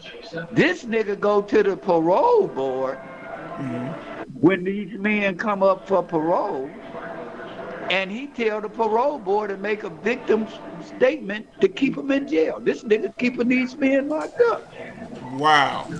This man It's a gonna do program that. called IVSS, Integrated Victim Service System. They notify witnesses, victims, and concerned citizens when guys go to the parole board, when they get transferred. That nigga go to the parole board and testifies to keep a man locked up. And you talking about he changed his life? He's trying to lock people up. We're trying to get people out. Wow. That's crazy. That's fucked up, man. That's real fucked up. Cause That's real fucked up, man. That's real Wow. fucked up, bro. Wow. That's real Yeah. fucked up. Yeah. And the cold part, all of them wasn't nothing but 14, 15 years old. The oldest Right. was 16. The Right. man probably ain't fucked with his socks off yet. Right. That's even worse. Yeah, that's crazy. Cause jail now and they that young. It's all about rehabilitating when a person go to jail. So they shouldn't be in there that long, especially from somebody that's saying that they advocating to help us black youth, not to get in trouble. And you are a part of some young guys that did something when they was young. So now you should say, I think they served enough time that they should be able to get out of jail. And I want to help them get out of jail, even though I was a part Right, of he it. should be saying, hey, I got something to where I can help sustain these guys and speak it up for them. But no, that nigga, he don't want that. The niggas, he game goofy and that's some bullshit. He Yeah, that's relevant crazy. on these streets. That's crazy, man. That's crazy. So that right there just make me look at the whole outlook of Charleston White totally different. I'm just me. I was learned to have 2 ears and 1 mouth. You do more listening than talking. So that's what I normally do when he do interviews. I want to hear because I want to know what's going on before I speculate on anything, or comment on anything. So, right here, just put the big, 1, 2, 3 unseal the can for me. Because I've been watching Hassan Campbell go crazy on him once again. He said at first he was looking out for him. He was like, you had me fooled. Looking out for it. Right. And then now he said, now I had to retract my statement. Y'all can't be mad at me. I gotta just retract that he's really a fucking fucked up individual. He's a fucked up nigga, man. He's sour, bro. He's probably an infiltrator that don't infiltrate it. Not working directly with the police, because if he was, he wouldn't be out here bragging about being a rat. That's Right. the shit that's fake, that act like he got protection. That Right. nigga ain't up under no witness protection program, which I know a gang of niggas that I knew over the years that have told and snitched on Ray big shit to where Right. they get relocated. It seemed like he's trying to Right. get himself put in there where I can see a nigga like that. I think that's a come up to where his life threatening. Nah, man, the nigga sour, bro. Yeah, and I ain't talking about him. I'm just calling it like it is, bro. Nah, right, I get it, and I feel you on that. My producer, Jax, was even telling me at the beginning of when we first started watching, he was like, man, I don't like him. Something ain't right about him. He off. Something all the way ain't right about him. So that's what made me just start analyzing once somebody get in my ear like that. And now look how, God sent you to me, and now you breaking it all down to me. That's the icing on the cake. Let me show you how chicken shit this nigga is. He trying to Melvin himself. The Denver Lanes had caught him, right? Yeah. The Denver Lanes had caught him on right on Vermont. He called me. I'm from Gangster. Right. Hey man, they got me. They finna do. And he says it. Melvin called him up right there, put him on the phone. I say, hey, man, that's my people. Right. The nigga got to walk away. Now you gonna try to talk like you that nigga? Wow. And And nigga, you I saved saved your life, and you gonna try to talk everything he says a lie. Nigga, do it look like I'm homeless, nigga? Nigga, Right. I ain't never. I go to jail. It's been proven. I go to jail when I get broke. I'm Right. going to jail because Right. I'm going to take the money. Right Right. now, I'm at a point to where I'm going to school, I'm bettering myself, I'm doing taxes, I'm Right. studying, so I'm doing it the right way because I want to make my mama proud. But never think I won't get to where, nigga, if I got to go and take tried by 12, and especially if it's concerning my mama or helping my family get up and they need Right. something, I got to go take that chance. No doubt. I got feel to. you. I feel I you. got to, bro. feel I you. got to. But but being that you in that frame of mind, God gonna bless you and keep you strolling in that good path that you're going in right now. So we ain't even gonna have to go that route. And the things we about to put together, hopefully it's just gonna take everybody out of here so we can get our families and just go live life somewhere on the black sand, somewhere smiling and laughing and joking about silly, goofy people like that. You know what I'm saying? That's what it's about right now. Yeah, we have to come together. It's the difference between uniformity and unity. That's a You fact. got to have some type of bylaws. See, the hip-hop world are trying to implement shit to what they do in that world. Trail, snitch, and moderate, and then try to implement them codes on the streets when they Right. don't mix. I don't Right. look at it as hip-hop dictating the streets. I look at it as the streets dictate what hip-hop talking about. In other words, what come first, the chicken or the egg? Most of these rappers that you seeing now don't live the life that they talking about. Right. And when they get put up under pressure, their ass get so tight, if you spin them around, they're shit or diamond. Right. You see, yeah. They're shit or diamond, man. They want to be king, shit, or turd island. Yeah. And it's all characters and stuff. Right. So Facts. I look at it that we have to get these guys that to create dialogue that actually don't get along with each other to Right. open up a form of communication to where we can, come to some type of understanding. But those doubt. type of guys will not be able to influence those that, what you gonna give them to supplement them not hustling? You ain't gonna give them a job. You think they gonna sit back while you making money, selling records, and doing this, and what we gonna do? Right. That's a fact. We have to have some type of sustainability. I think these younger youths, there's 3 areas you have to attack. Parks and recreation, the unified school district, and the juvenile justice system, where I feel a lot of these young kids are being put in the system without being given a chance.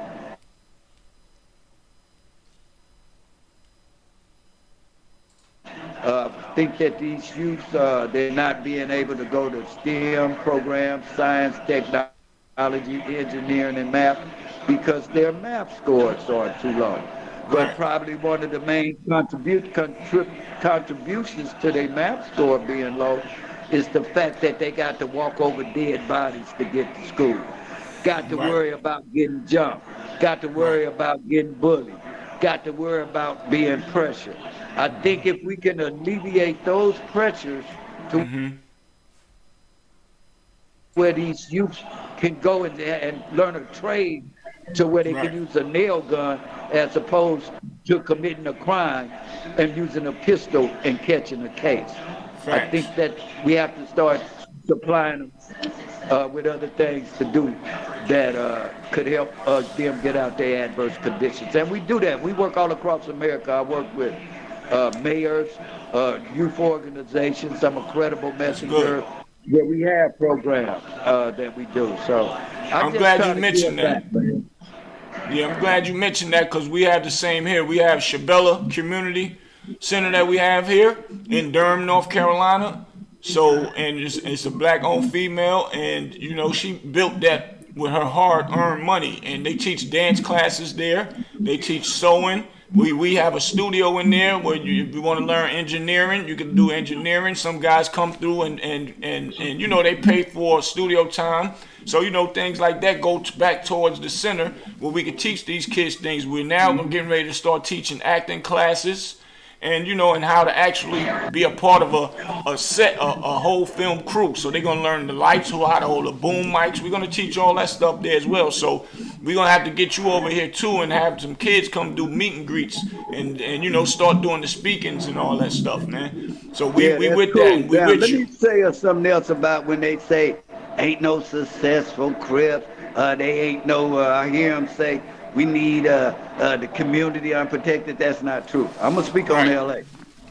You got a gang of intervention preventionists that doing a lot of work in this city that's trying to bring it down. In fact, crime is down at its lowest rate since 1966. That was after the 100 days, 100 nights. You got AORP. That's my boy Bernard. You got C-Rag, you got Twin, you got Taco. Shout out, because a lot of times these guys be doing the work that other ones can't, and they don't get their name mentioned or stuff like that. Durrell Gray, which is Duck. Oh yeah, and my boy Lil Doc, who had put together that ended up getting indicted after they seen him stop the East Coasters and put the formula together like the LA gangs. They came and indicted him after he did that. That's what I mean about you can't stick your neck out too far. My boy Lil Doc, East Coast, he got almost 30, 40 years now, but he had did something to where he had stopped the violence that nobody did, but I told him, man, you got a conflict because you've done something where people get millions of dollars to do, and they couldn't do it. I say the police gonna come at you.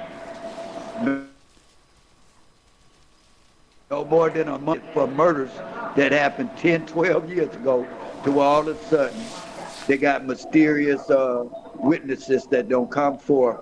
And right now, this just happened a couple of years ago. So, once again, we have a lot of guys that are out here doing a lot of work. You got the entertainers, they're doing their thing. The Snoops and them, they doing their thing. The DJ Quicks to try to bring awareness.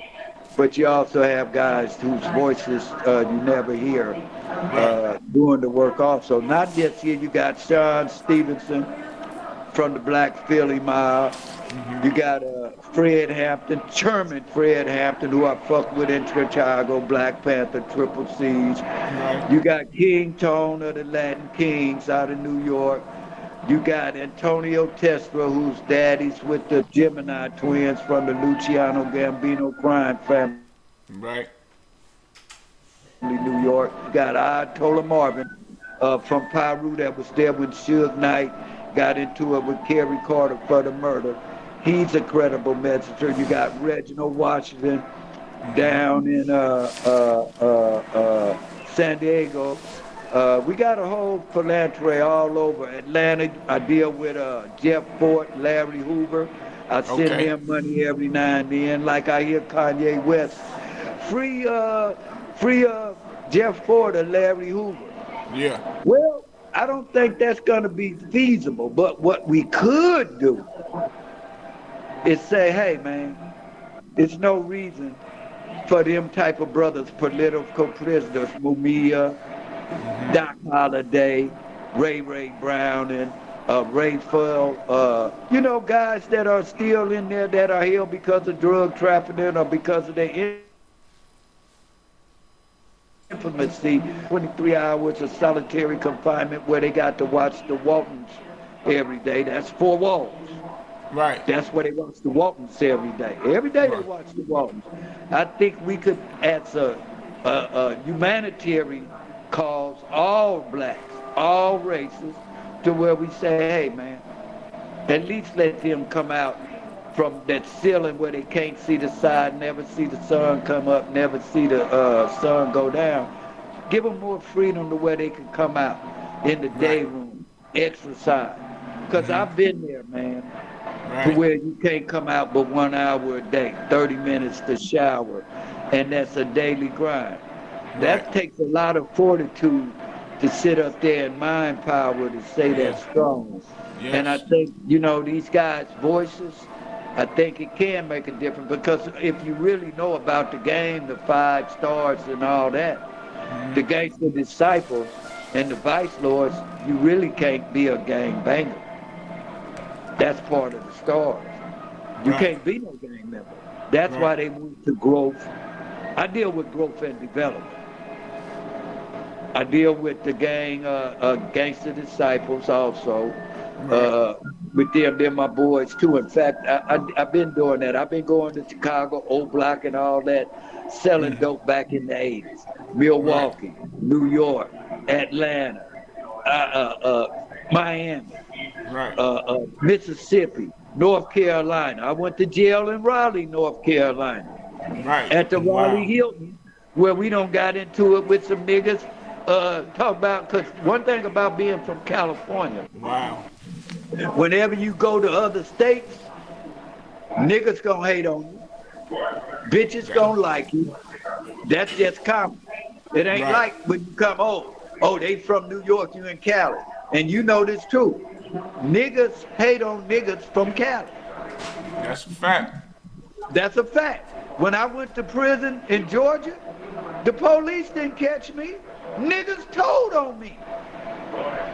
I done made a play for 30,000. End up turning in from a simple credit card thing, it's identity theft, to where I end up with 3 counts of attempted murder. But it was some foul shit what them niggas did. They told the police while I'm in the spot, man, making the play. I'm paying them $2,000-$3,000 a day. And these niggas set out on me, man. Yeah. So, you know, that's part of the problem also. Like, I just was in New York. I can't go back to New York right now because of some shit that happened on Q125. You from Harlem? Yes, sir. You know what Q125 is? Yeah, over that's there, a fact. Queens, nigga. I'm right over there on Queens, right where goddamn me, Jam Master Jay got killed at. At that studio. Yeah. In fact, I'm with Big D. That's Big D. Light skin Big D. Am I right or wrong, my nigga? Yeah, light skin Big D. They take that who in there, Lil D? Yeah. So I'm with Big D out there. In fact, TMZ. Legendary. Pardon me? I said Big D is legendary. Yes. Big D, right before that, come to Cali, and TMZ picked it up and somebody took a photo, and they saying, why is Big D meeting Melvin Foreman? Big D come down there, he got a documentary, 2 turntables and a mic, the Jam Master Jay story. That's what he telling me. So he tell me, hey man, I just heard from Russell Simmons, man. You know, Melvin, I this and that at the beginning. He got a son that stay out here. Then the other one that I did Hot 97 with, that came up to Hot 97, that stay over in Queens. And I want to say what's they in, what's that? Rockaway or something. But anyway, For Rockaway? For Rockaway. Yeah. So we over Big D's son house in out there in New York. But I get in some shit, so I can't even come to New York. So when Lil D got arrested and they take him to Manhattan federal prison, when he got arrested, Big D called me that morning. He said, man, they just arrested my son for the murder of Jam Master Jay. He said, Melvin, I know you connected in New York. I need to talk to my son, right? So I called my niggas in New York, because the Hatfields are pretty big in New York. They real big in New York. You remember the Hatfields and the McCoys? Well, it's a gang of Hatfields out there, right?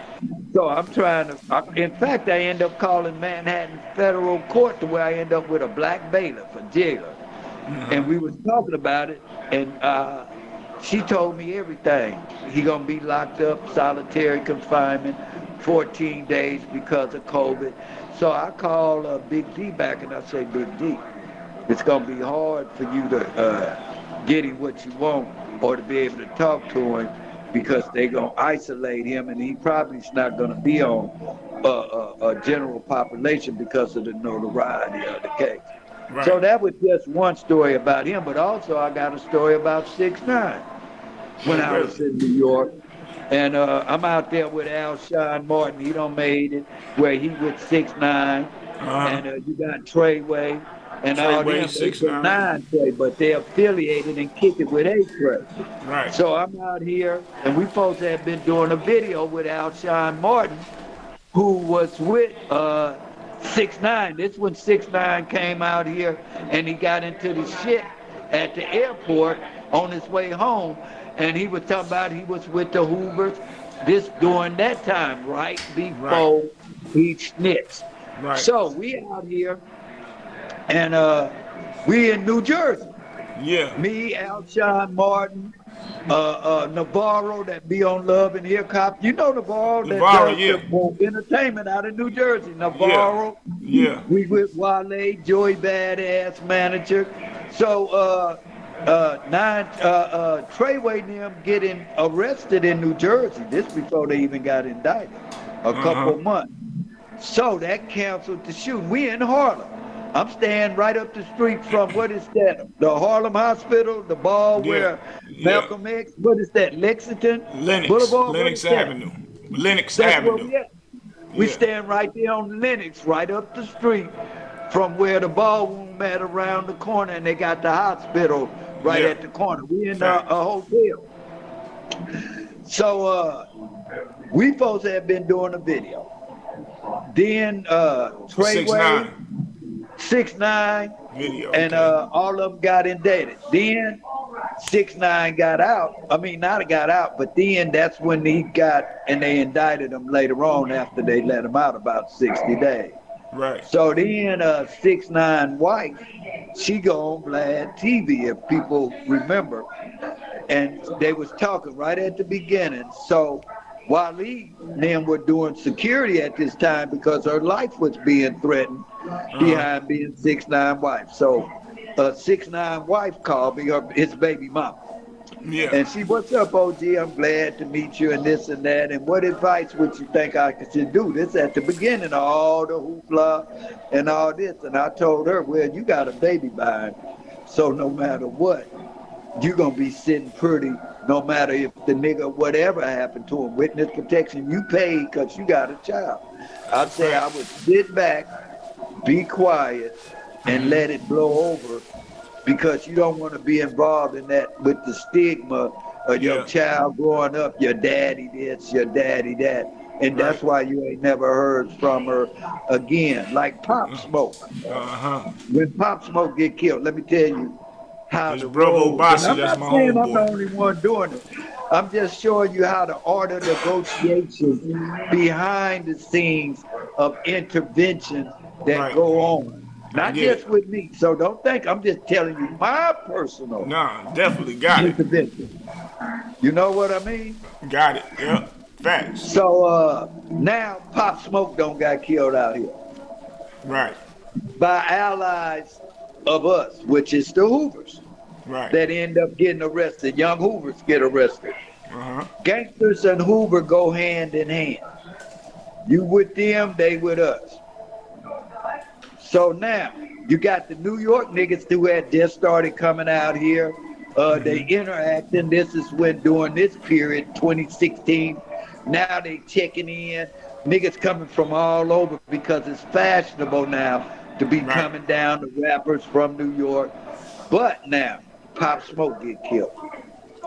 And niggas starting to mumble in New York, LA niggas can't come to New York. Right. And New York niggas can't come to LA. You know, you heard the little speaking. That's a fact. That's what was going on underground. Am I right or wrong? Definitely hearing. So I intervened, not where it might have been other people too, but I did a lot on social media to where, hey man, That's an isolated incident. It ain't like he was targeted because he was from New York. It's just that it's a thing out here where they say, you know, death to the high road. Right. You just got caught, not just here, anywhere. Right. Niggas get killed all over, get robbed to where you come out here. This is not a city to where what you got means something to these niggas. The niggas look at it as a come up. There's always been a town that robs.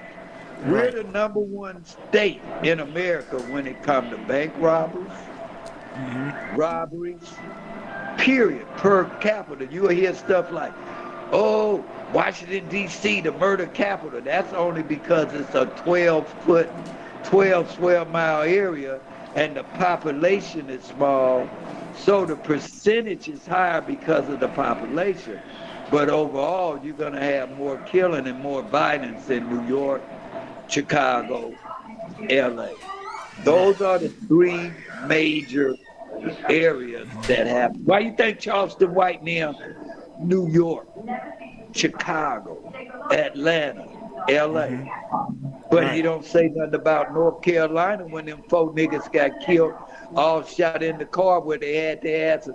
He didn't mention nothing like that. Because what would have happened, that would have gave them niggas from Fort Worth an excuse to, hey, nigga, you telling our business now. Right. See, it's easy to talk about niggas when you in a PC state where they let you do that.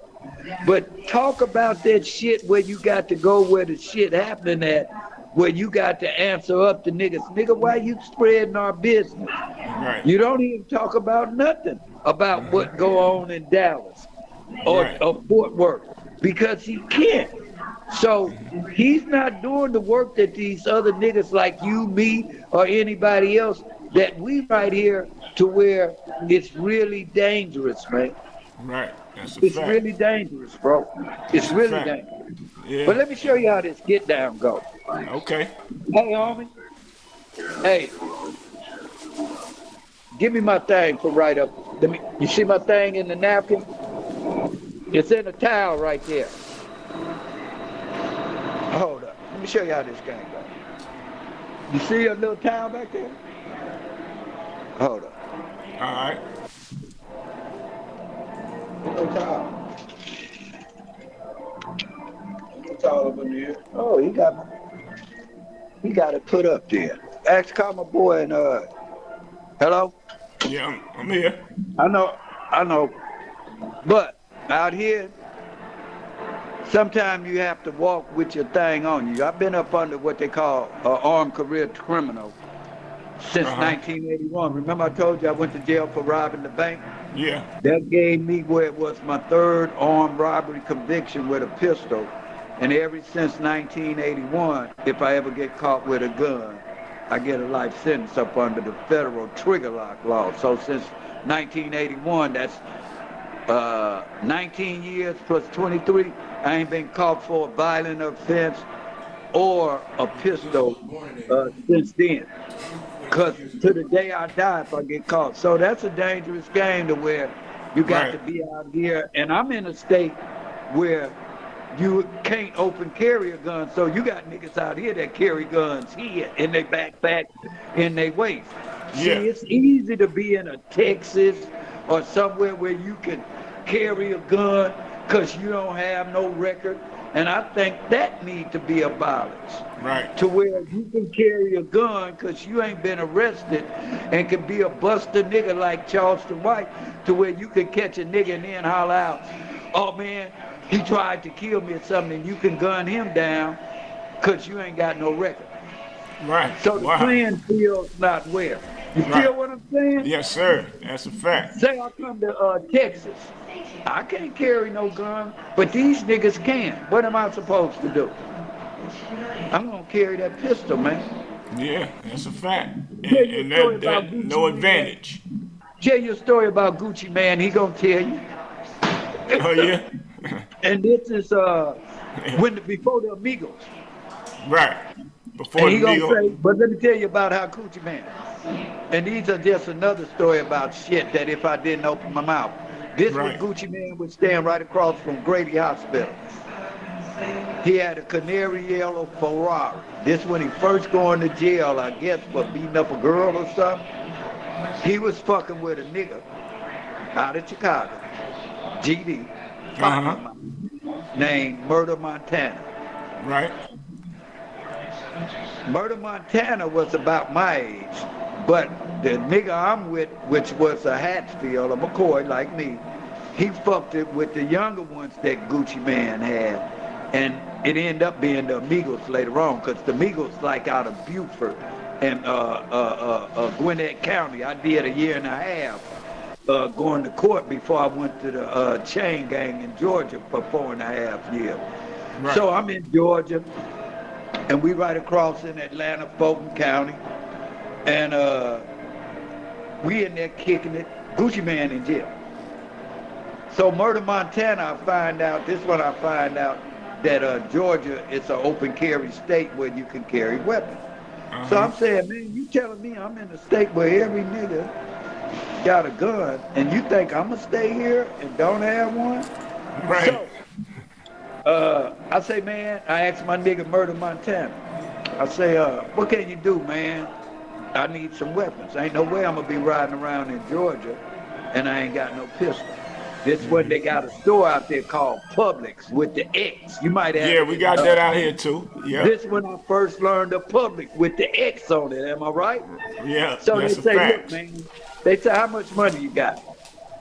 I told them I got about $200 or $300, and they say meet us around at Publix. I went around there. Them niggas gave me 4 pistols. Wow. For $300. That's just another side bet about how this game goes, about this open. I'm not going to no state where other niggas can carry guns. And either I'm going to be around niggas where, if you want to call it checking in, but I call it just always good to have somebody, a friend. Right. That's a fact. That's a blessing to have. That's a friend. I'd rather have a friend. I don't have to check in. But you should be respectful enough to where if I come to North Carolina and that's your stumping ground, I'm going to come to you and put my hands in your protection. But I'm going to tell you, just give me a pistol. I don't need you to carry it. I carry it and ride my own beat. Because what's going to happen with me in a pistol, I'm not letting the police get it. I'm going to get a life sentence anyway. And niggas will tell you, Melvin will tell you in a minute, nigga, I got this in my pocket, and I'm gonna keep it in my pocket. And if I got to go and run with it, or I'm gonna ride the beef for it, but it ain't, I'm gonna ride it, because I'm not going to jail for it. I can't. I get a life sentence.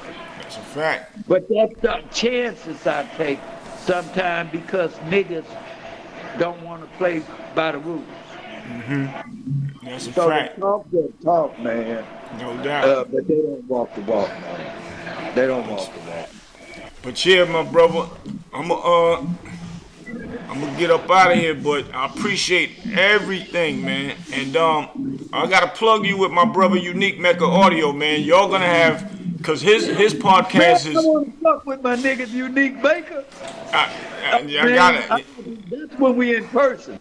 I'm coming down there, man. We need to really kick it with him. I can't wait, my nigga. For real, we gonna make that happen, man. And I'm gonna get you on there. His podcast is called Prison Stories. Be real, man. Yo, yes, Be real. that's a fact. That's a fact. And his You podcast. real, all of it's real. Nah, I And appreciate that. At the real. end of the day, man, it's one love, one life. And you know, I ain't knocking no nigga, Charleston Whites, none of them. They all bringing some type of awareness. But if we all gonna get it, man, fall back and create your platform to where we really can do something, to where we create another history, to where we doing what we do to serve the community, where people look at us as black and say, hey, man, they getting it together, man. That's a fact. We need to get it together. That's a fact. And that's what we getting ready to do. Well, I'm gonna hit you up. And I appreciate you, man. We got more to talk about later on. I got you, my brother. All right, peace, young bro. Peace, one family. Love, one life. One love. All right, later. See, I told y'all, man. I told y'all I had something legendary for y'all. This was one of the most legendary interviews I had, man. And I want to actually say I'm proud of. And I'm glad to share it with y'all, with the youth to really listen to. what was said, so he can, y'all can learn, actually, like we always say, what a person do,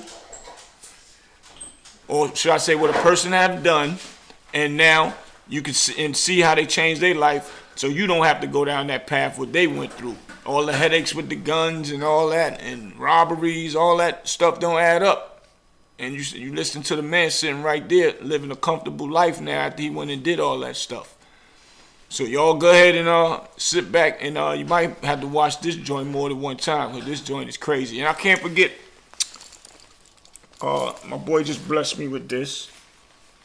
Worth every, this is clothing line with the hat and all that. What a pretty penny is what it is. So, y'all got to go ahead and cop these joints. We're going to let y'all know where they at. He actually putting the site together. He's redoing it. He had the site, so he's going to put it back. My boy Mugga Mace, he's going to put it back in perspective so you guys can go up there and get, and he got a variety of different things, man. But yeah, we just had a good one, and I hope y'all enjoy this one and get ready for the next one. Give us a little cash app. It doesn't matter how much it is, to keep this good content coming, as we said. And I appreciate y'all, man. Hit that subscribe button, notifications, press them like buttons, and please share it to everybody. Share this one. Everybody share this one. Please share this one. And that's what it is, y'all. What up, Jax? Let's go. We out.